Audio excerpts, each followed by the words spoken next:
Over 4 long, brutal years, World War I's trench warfare on the Western Front ground on. But to the east, a remarkably different war was fought. A war of movement, of dramatic gains and losses,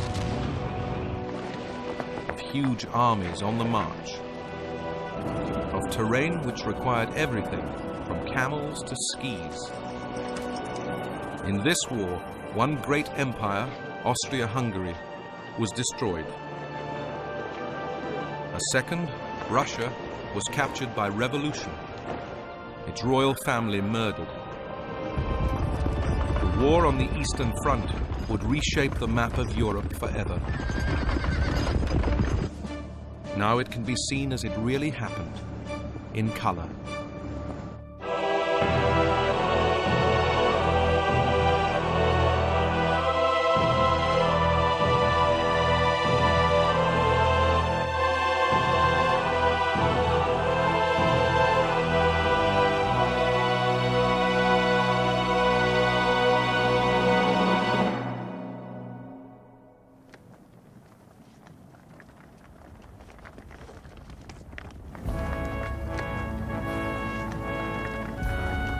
In August 1914, 2 emperors, full of pomp and circumstance, strutted like peacocks on the stage of Central Europe.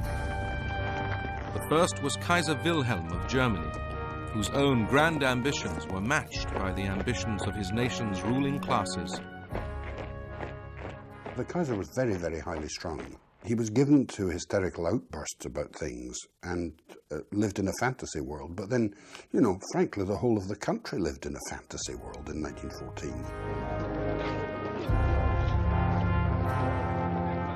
The second emperor was Wilhelm's ally, Emperor Franz Joseph of Austria-Hungary, a deeply reactionary autocrat presiding over a court crumbling from intrigue and division. These 2 emperors of the Central Powers were opposed on the Eastern Front by a third emperor, Tsar Nicholas II of Russia.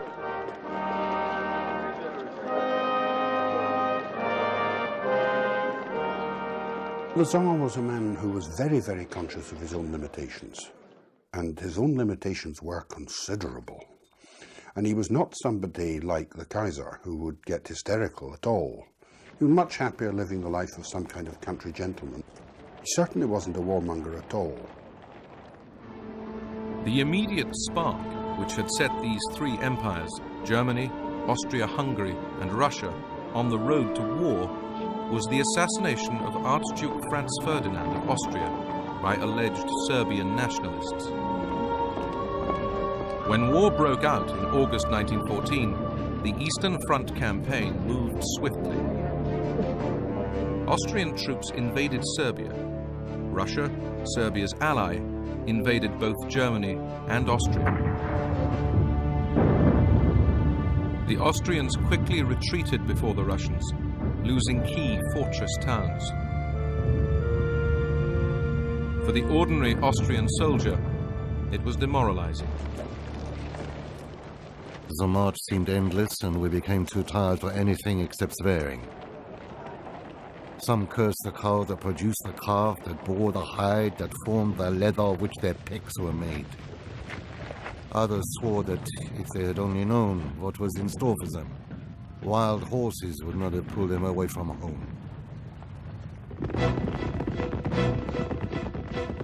While the Russian army smashed the Austrians, it came badly unstuck against the Germans. In late August, at the Battle of Tannenberg, 50,000 Russians were killed or wounded, 100,000 taken prisoner. One British observer noted, "The sight of thousands of Russians driven into 2 huge lakes and swamps to drown was ghastly, and the shrieks and cries of dying men and horses will not be forgotten." The German victory made the reputation of its 2 architects, Generals Paul von Hindenburg and Erich von Ludendorff, who became idolized as the nation's saviors. Every single day of the war, Hindenburg was having his portrait painted.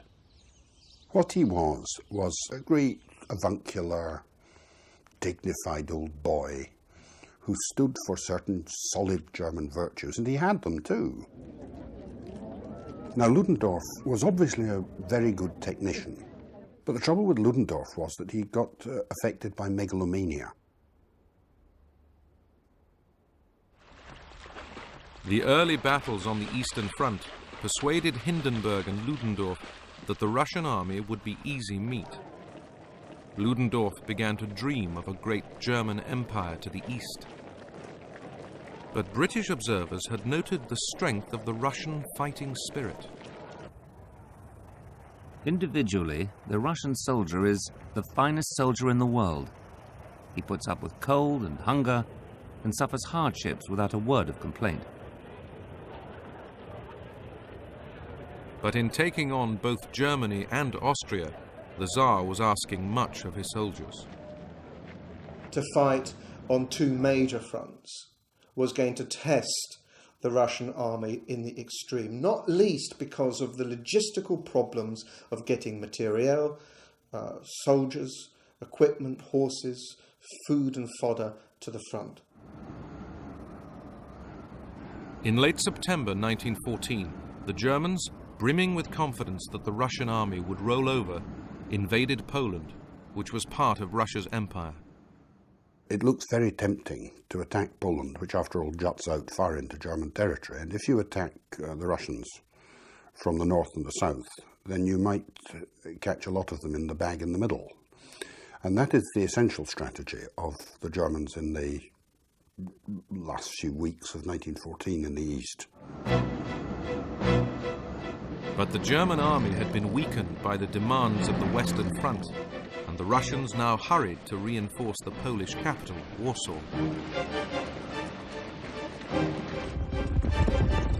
Hindenburg and Ludendorff ordered their troops to race to the river Vistula, which they needed to cross to get to the Polish capital.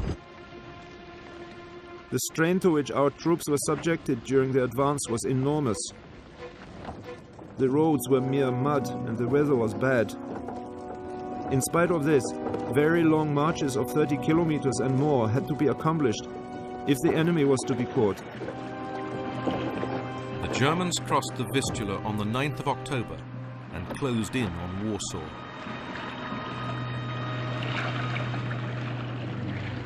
A Russian nurse, Sophie Bocharsky, saw the battle unfold.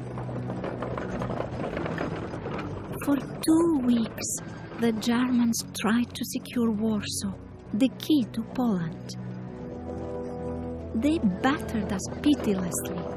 Our wounded Russian soldiers came to us in their thousands to be treated. But some had bright eyes.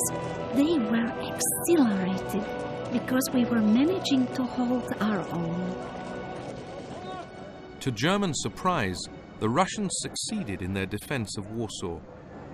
And as the German army retreated, the Russians, keeping up this bewildering war of movement, attacked again. In response, fresh German troops were sent into Poland to intercept the Russian advance. The result, in November, was the last great confrontation on the Eastern Front in 1914, the Battle of Łódź. The Russians were the losers at Łódź. 150,000 men were captured. But the Germans also suffered, with 130,000 casualties. German commanders now realized that their Russian counterparts had no scruples in throwing unlimited numbers of men into battle. But how long could it possibly last? There was no doubt that, despite their terrific losses, the Russians would soon resume their offensive and continue it for some time. They had plenty of men, but used them recklessly, and such tactics promised no success, even against our thin lines. By the end of 1914, a staggering 1.8 million Russians had been killed, wounded, or taken prisoner.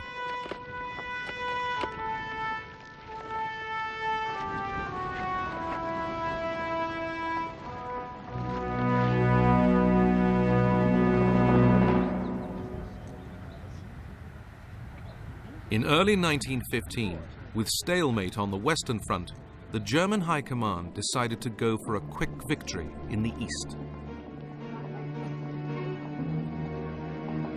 The Austrian army was to support the German offensive by launching an attack on the Russians in the Carpathian Mountains. It became a terrible grind for the Austrian soldiers as they got bogged down in the cold and the deep snow. The fighting in the Carpathians, thanks to the difficulties of the ground and the severity of the season, demanded the greatest effort and suffering of which our army was ever capable. Those who have not taken part in it can have no idea of what a human being is capable.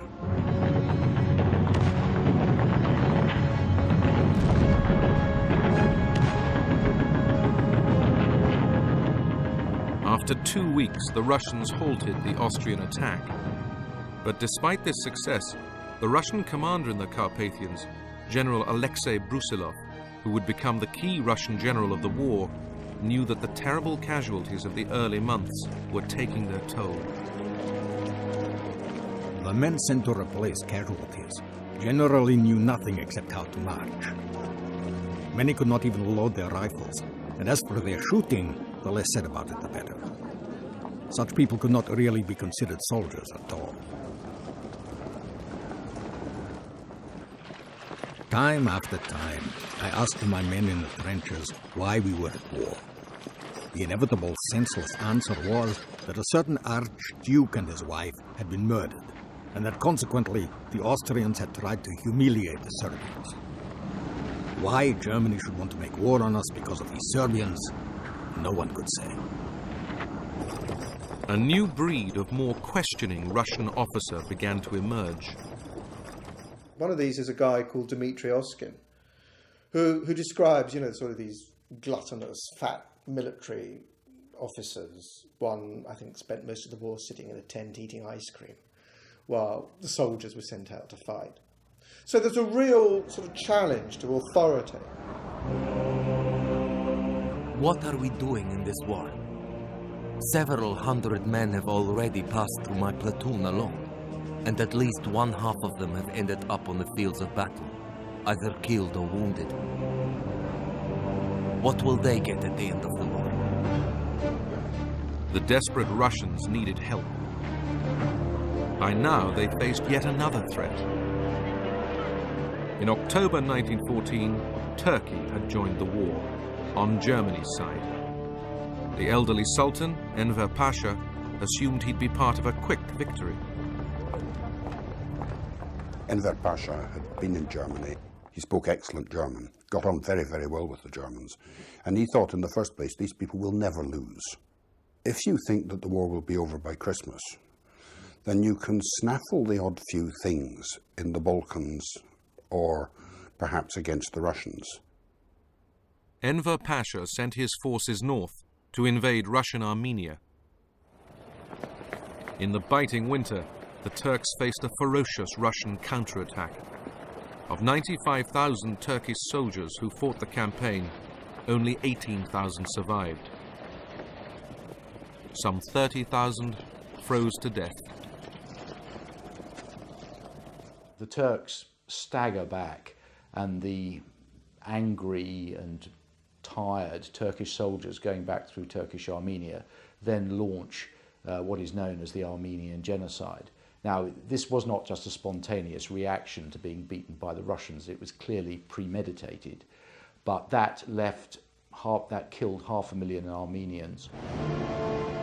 The initial Turkish invasion had prompted Russia to appeal to her allies, Britain and France, to do something to remove the threat from Turkey.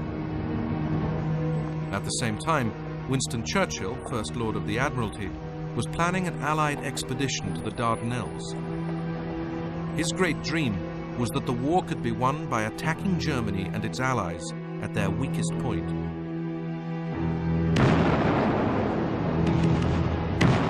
On the 25th of April 1915, after a hazardous naval operation, British, French, Australian and New Zealand soldiers landed on the beaches of Gallipoli. The campaign on land degenerated into a bloody stalemate. The people said, oh, if only we'd got another brigade, we could get forward, and only we could get another division. But every time another brigade or division was sent, they were stopped. Because the Turks just brought up another division, another division, another division, another division. The trenches are totally different to what I expected. It is sure death to put your head up to look around. Even the periscope mirrors, measuring 3 inches square at most, are picked off one after the other. When the Turks charge, they usually cry, Allah, Allah, and our boys reply, come on you bastards, we'll give you Allah. And from the frequent use of this word, poor old Turk wants to know if bastard is one of our gods. Between the trenches are any amount of dead and decomposing bodies of our own men and Turks lying on the heather. The smell is awful. A great brass sun beats relentlessly down from a clear sky, and we soon learn what the term thirst really means. Lips crack and heads go dizzy in the stifling heat. Infantrymen come begging for water, but our bottles are empty. All night long, wounded men came struggling back, all with tales of our men still lying out there. The whole attack was a ghastly failure. They generally are now. It was a superb romantic campaign, you know, the views, you know, but it masked awful suffering for the Allied soldiers and the Turkish soldiers. Dysentery was rife. There were more casualties from dysentery than anything else. People died in the latrines. It was awful. And it achieved nothing. The whole campaign was just a total failure, absolute failure. Finally, in January 1916, the Allies withdrew. They had suffered over 250,000 casualties. The Turks had won a famous victory, but their triumph at Gallipoli would soon be overshadowed by defeat to the north. In early 1916, Russian troops headed through the Caucasus Mountains to attack Turkish Armenia. They captured vital Turkish fortresses, and Turkey would never threaten Russia again.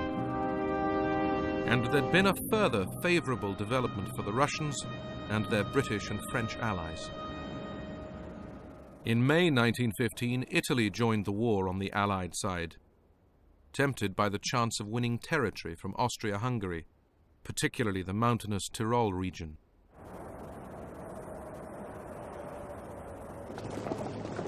Italian soldiers headed north. Austria diverted troops from the Russian front to reinforce the Tyrol.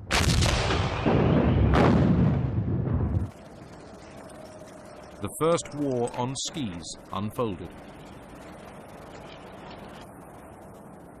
The fighting on the Italian front was particularly harsh because everywhere the Austrians had their positions in the mountains. And so we had the worst of the warfare on the Western front in terms of heavy artillery and machine guns, with the added problem of fighting in mountain terrain. Fighting on the Italian front was some of the hardest of the entire First World War. A young British officer, Hugh Dalton, fought with the Italian army.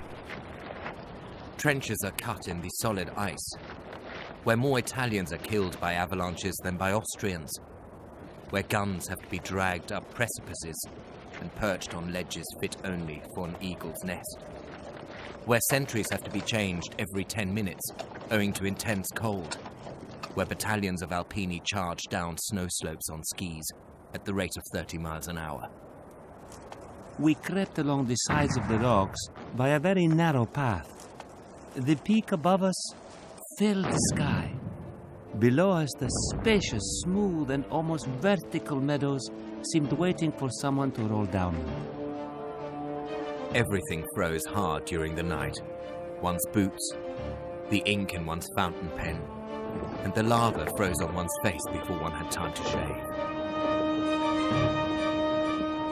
For the next 2.5 years, there was stalemate in the mountains. In the summer of 1915, Germany and Austria once again set their sights on Warsaw, capital of Russian-controlled Poland. 14 divisions amounting to 250,000 men headed east. May 1915 Austrian offensive in the Carpathians had cost the Russians 100,000 casualties. Now, through June and July, Russian losses in the face of the German and Austrian advance would rise and rise.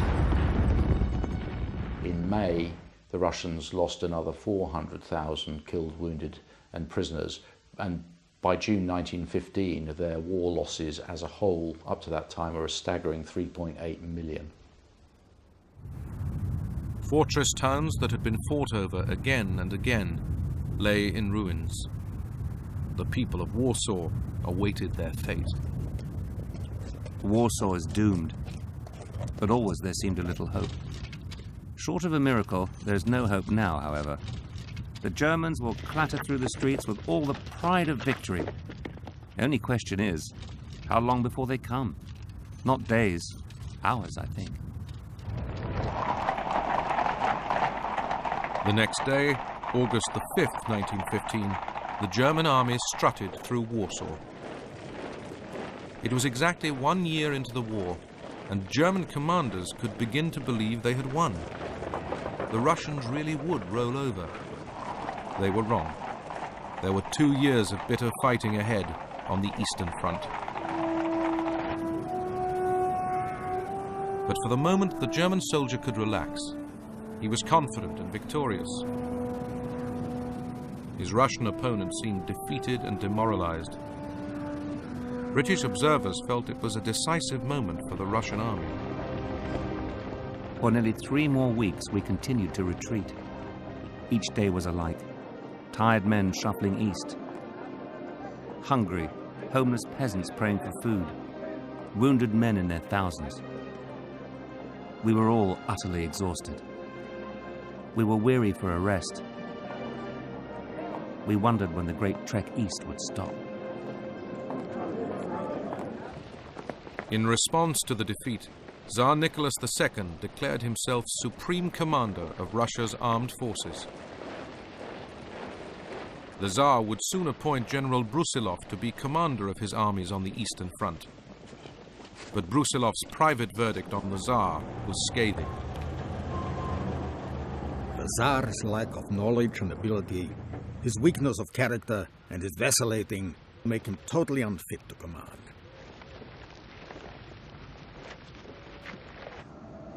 The men were saying with perfect truth, we are being sacrificed for nothing, for we cannot hope to beat them. A complete moral collapse is obviously not far away. Yet Russian soldiers proved to be extraordinarily resilient. In early 1916, the British and French planned their combined offensive for the coming summer on the Western Front. The Russians were to play a vital part in the plan by attacking Germany and Austria in the east to weaken their reserves. General Brusilov would lead the summer offensive. But Brusilov was becoming caught in a conflict of loyalty. He wrote as early as 1914 that he was fighting not for the Tsar but for Russia. And it was as if he sensed that at some moment he might have to choose between the two. Brusilov carefully prepared to attack the Germans and Austrians across a 200-mile front, taking them by surprise with short, sharp, accurate artillery barrages. His first target was the weaker Austrians. On June the 4th, 1916, Brusilov's armies launched their attack. Within days, he was jubilant. I will simply say that by midday on the 6th of June, we had captured 900 officers, more than 40,000 men, and taken 77 guns, 134 machine guns, and 49 trench mortars. By June the 9th, we had captured 1,240 officers, over 71,000 men, 94 guns, 167 machine guns, and a vast quantity of miscellaneous military booty. In the face of the Russian onslaught, Austrian soldiers began to lose their nerve. I did my best to rally the company, but it was hopeless. The men began to run helter-skelter over the fields. The Russian artillery soon discovered us and did its best to see us home.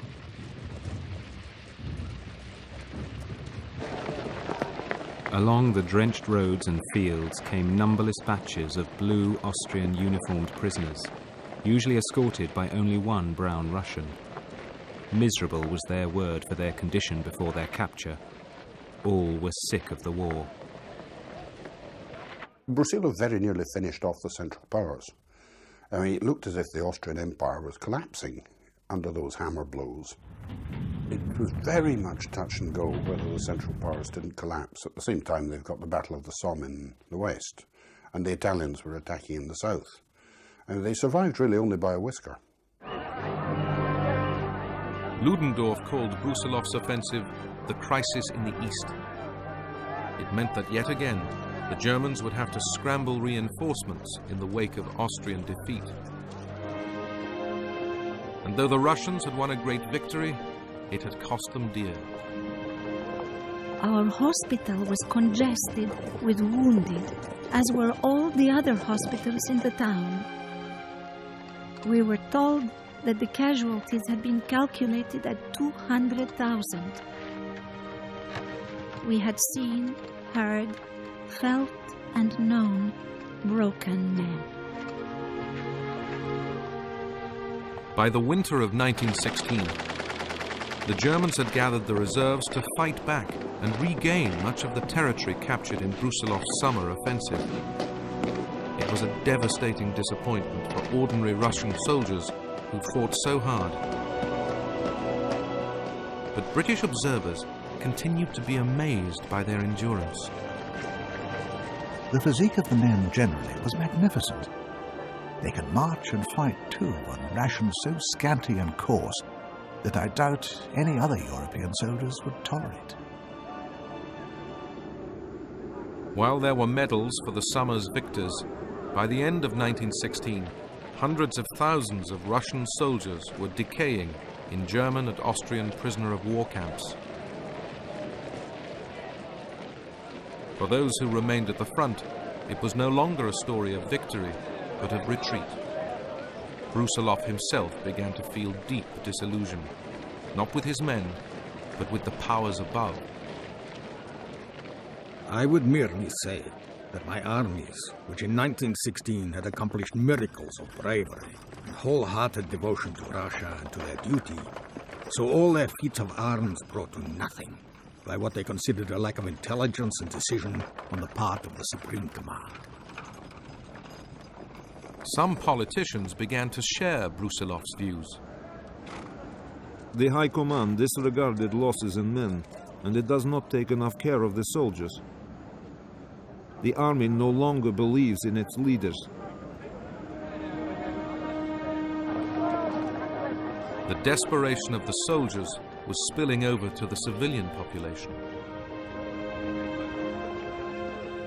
From all sides came the complaint of a people wearied by the war, disillusioned, lost in what seemed an endless circle of mistakes. Food was growing ever more scarce. The queues outside the bread shops stretched right down the length of the street. It was said in all directions that the merchants and shopkeepers were building up huge profits at the expense of the people. It was whispered that the Empress trafficked with Germans. Even the Emperor was no longer held in the same awe and reverence.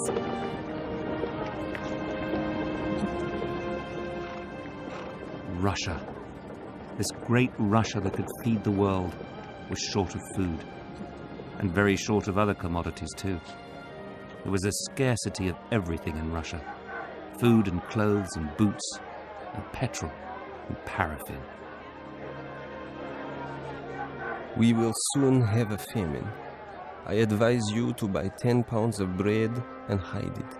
In the suburbs of Petrograd, you can see well-dressed women begging on the streets. It is very cold. People have nothing to burn in their stoves. Oh, to hell with it all. How hard has it become to live? Discontent was brewing all over Russia. Strikes became commonplace. People from all sections of society questioned the need for war. By autumn 1916, the bored and restless sailors of the Russian Navy had mutinied twice, in the Baltic and Black Sea fleets. The Tsar and his family were isolated. In every rank of society, it was freely said that the nation and the army were sold by the Empress's minions, and that she aimed at obtaining a regency to replace an emperor whose weaknesses, garrulousness and drunkenness had become a byword. Gossip was rife. It was rumored that the Empress was meddling in affairs of state, under the spell of her secret lover, the sinister guru Rasputin. Everywhere the slander spread and ripened. There was nothing bad or vile enough that was not insinuated. The dark powers behind the throne, German influence at court, the suspicion of a separate treacherous peace, the power of Rasputin, infamous stories about the Empress. In late 1916, they tried to project a positive image of the Empress by showing her working as a nurse in the Winter Palace. But what they didn't realise is that the image of the nurse had changed. And because a whole supply of nurses' uniforms had fallen into the hands of Petrograd's prostitutes, they didn't realise that the pictures they were putting out of the nurse, of the Empress dressed up as a nurse, would have precisely the opposite effect of the one they intended. So here she was, dressed as a nurse, only reinforcing all those rumours about her sexual games with Rasputin. The Tsar responded to the revolutionary threat with more repression. Some of his advisors even began secret negotiations with Germany to end the war, hoping this would preserve the Tsar's position with his people. In February 1917, the Tsar's troops were ordered to shoot at demonstrators in Petrograd. Some, like Fedor Lind, refused. The Cossacks were firing on defenseless and unarmed crowds, striking people with their whips, crushing the fallen with their horses. I jumped to the table and cried out wildly, "Friends, long live the revolution!" As the tensions grew, senior military commanders appealed to the Tsar to step down. Your Imperial Majesty, I am well aware of your profound love for our country. I am sure that to save it, as well as the dynasty, you will consent to the sacrifice the war demands from you. The Tsar tried to return from the front by train to Petrograd. He was diverted by revolutionaries. He knew the time had come. The abdication of the Tsar took place on the 15th of March. We changed from soldiers of the Tsar to soldiers of the Republic quite automatically. No one said a dissenting word. And the soldiers, they accepted the change, just as they would have obeyed an order to stand to attention. A provisional government took over. Soldiers and civilians celebrated. There sounded a short booming peal of the cathedral bell, then another and a third. The pealing grew faster, and soon the bells of all the outlying churches began to ring. The streets filled with people. The doors of many houses stood open. Strangers, weeping, openly embraced each other. Alexander Kerensky, who would later and briefly become Prime Minister, was appointed Minister of War. He made General Brusilov Commander-in-Chief of the Russian army. Together, they hoped to restore national confidence with a new military offensive against their weaker enemy, the Austrians. The attack was launched on the 1st of July 1917, but it was soon clear the troops no longer wanted to fight. After just a week, the generals realized that mutiny was in the offing. When I asked them what they wanted now, they said they did not want to fight anymore, and pleaded to be allowed to go home in order to share out the land their fellow villagers had taken from the landowners and live in freedom. And when I asked them, what will happen to Mother Russia, they replied it was not their job to think about what would become of the state. After 3 years of fighting and suffering, the Russian soldier had finally had enough. It was a war where the advantage had constantly shifted, but in the end it was political, not military collapse, which was deciding it.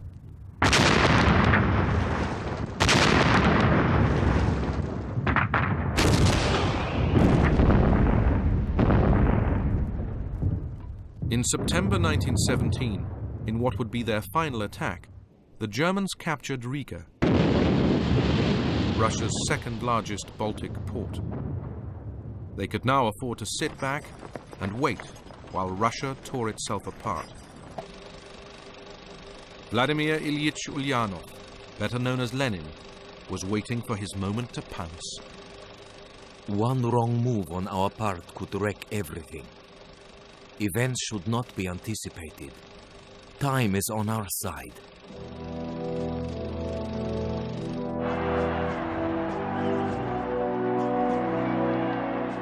Lenin's aim was Bolshevik revolution, but it was his slogan of peace at any price which began to swing support his way.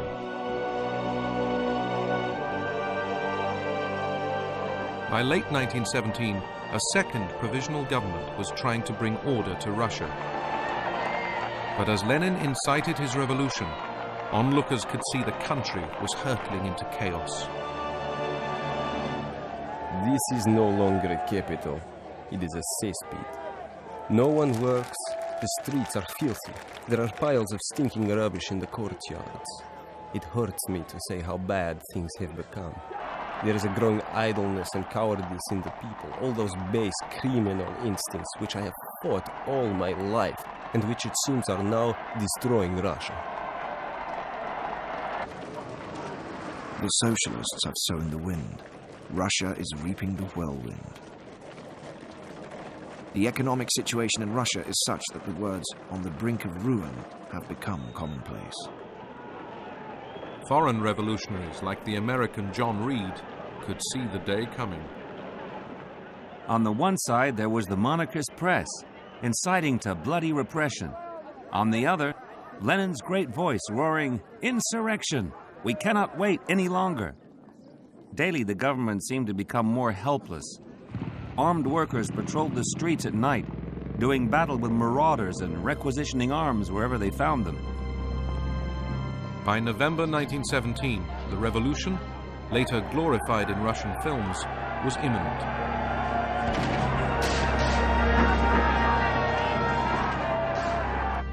The provisional government ordered the battleship Aurora to leave Petrograd harbor. It feared revolutionary sailors would turn the ship's guns on the seat of government. An armored automobile went slowly up and down, sirens screaming. On every corner and every open space, thick groups were clustered. The tides of people flowed endlessly. On the 7th of November, prompted by the Aurora's guns, the revolutionaries stormed the Winter Palace.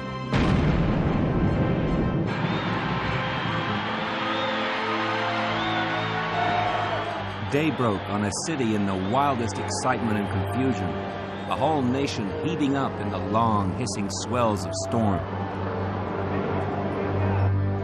Within days, the revolution spread to Moscow.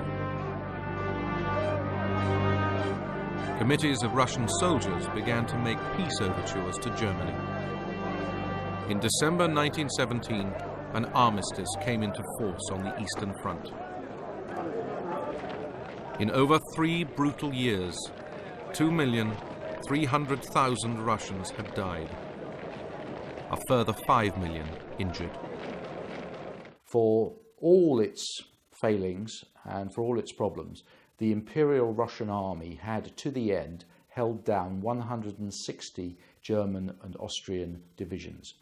These were now free to be released, and the effect of this on the Allied war effort was absolutely devastating. Italy was the first of the Allies to feel the effect of Russia's collapse. In late October, the Austrian and German armies struck in the mountains of northeast Italy.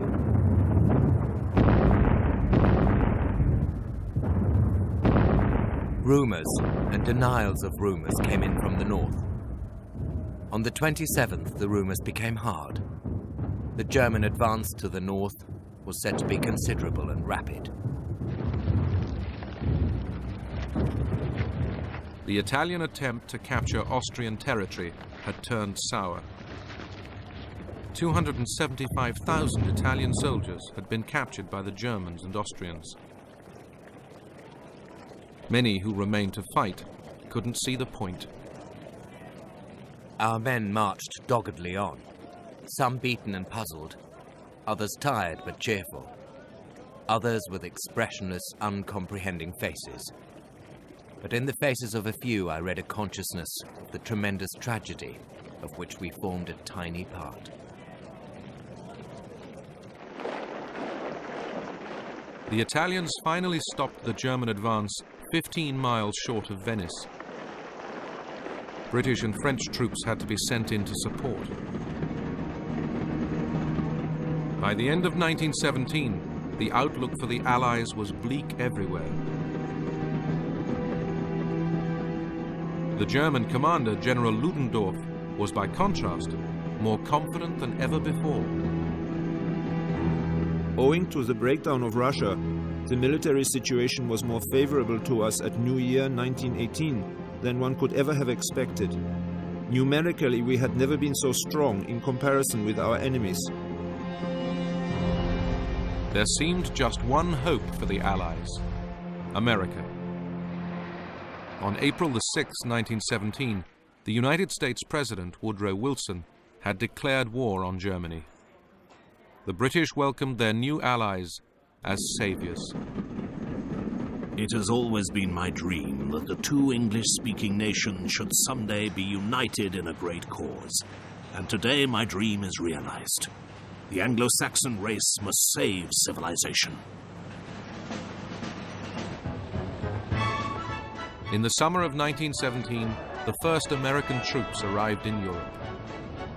They looked larger than ordinary men. Their tall, straight figures were in vivid contrast to the undersized armies of pale recruits to which one had become accustomed. They seemed, as it were, Tommies in heaven. Had yet another regiment been conjured out of our depleted dominions, I wondered? Then I heard an excited exclamation. Look, look, here are the Americans. American soldiers were first known as doughboys. Later we became known as dog faces. Where we got the doughboy name from was always a mystery to us. Dogface was more patently understood. It was said we were so called because we wore dog tags, slept in pup tents, growled at everything we ate, and tried to seduce every female that we saw. For many of these first Americans, the early training on the Western Front was a culture shock. One listed his pet hates. Our officers had the list because they never do us any good. They're cranky, arrogant, and unreasonable. The weather ranks second. The mules come third. Our leaky clothes come fourth. Our feet are wet all the time. The lice come fifth. The canned potato meat hash comes sixth. Homesickness comes seventh. Most of us have never been away from home before, and we're so hungry for a little womanly affection that it's awful. The Germans come last, because if it wasn't for them, then we could go home. The commander-in-chief of the American Expeditionary Force, General John J. Pershing, now had to harden these raw recruits for battle. The World War involved the handling of masses.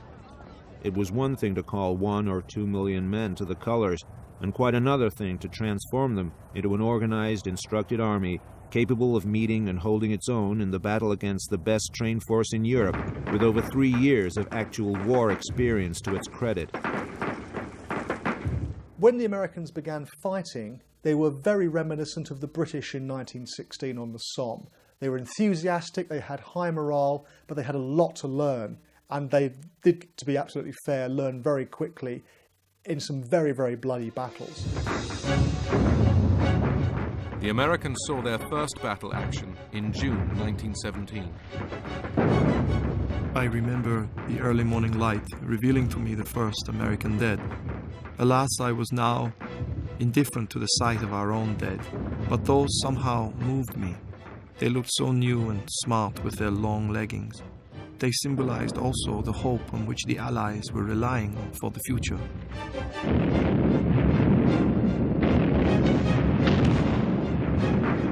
Germany's commanders also realized that in the long term, the Americans could make the difference. The tremendous superabundance of pent-up, untrapped nervous energy which the American troops brought into the fray more than balanced the weakness of their allies, who were utterly exhausted.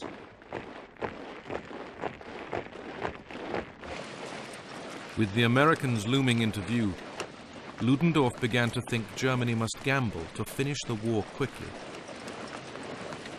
While he made plans for a decisive victory in 1918, most on the Allied side believed that the war on the Western Front would grind on for years to come.